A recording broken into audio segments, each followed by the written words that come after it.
everybody, welcome to another episode of 60 Formula. Hope you're doing well today. Happy Monday, it's the beginning of a brand new week, and in the USA, it's Labor Day, baby, which means it's time to party and have a little bit of fun. So I figured, let's have a whole bunch of fun episodes today and just party down and do a whole bunch of fun stuff. The first fun thing that we're gonna do today involves a Ghostbusters remote control car. Now what's cool is I've taken this Ghostbuster car right on over to my workbench, and I fitted a GoPro on top of the Ghostbuster car. Now I didn't do much, it just took a few wires, and I affixed the GoPro to some of the stuff that was already built onto the car. Now what I'm gonna do is I'm gonna wait until the Huskies are comfortable. They've never seen this car before, they've never played with it, they have no idea what it is. I've had this Ghostbuster car in my closet for years. And finally the other day I was like, dude, you know what? I'm pretty sure I have a cool remote control Ghostbusters car. Let's see what the Huskies think of it, and let's see how they react. So without further ado, let's take this contraption. We'll go ahead, we'll put it on the floor, and we'll see what they think. How are you gonna react today, Mr. Britney Spears?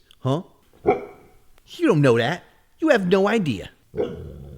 Plus, you didn't even hear what I just said to never mind. Don't worry about it, dude. All right, let's get into the madness. Let's see how the Huskies react whenever we let loose a Ghostbusters remote control car in the house.